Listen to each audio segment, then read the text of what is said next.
Pas problematikës së shfaqur në lagjen 1 Maj në Vlorë pranë rrugës transballkanike, Ndërmarrja Ujësillës Kanalizime Rajoni Vlorë organizoi punën me stafin teknik dhe specialistët për të zgjidhur problematikën, nisur edhe nga verifikimi i këtij rasti në terren. Avaria është shfaqur në tubacionin 500, klasifikohet si e rëndë dhe vjen për shkak të amortizimit të rrjetit të ujësillësit. Duke qenë pjesë e rrjetit kryesor dhe presioni që kjo linjë mban është e lartë, makineritë e specializuara punuan gjatë kësaj të enjteje në zonë për të mundësuar zgjidhjen e problematikës. Do të jetë një punë e gjatë dhe intensive për shkak të vështirësisë në terren, por edhe e thellësisë ku gjendet linja në fjalë.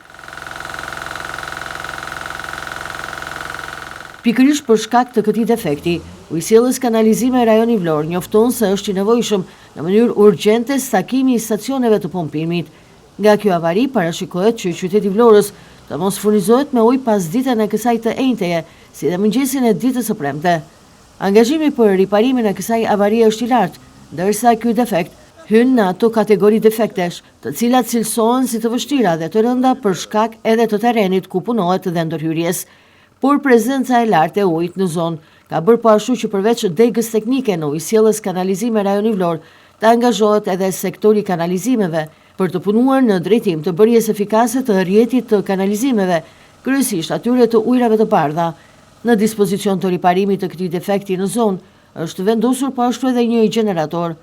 Për shkak të këtij defekti, i cili klasifikohet tek më të rëndët, do të ketë impakt edhe në drejtim të furnizimit me ujë të qytetit të Vlorës.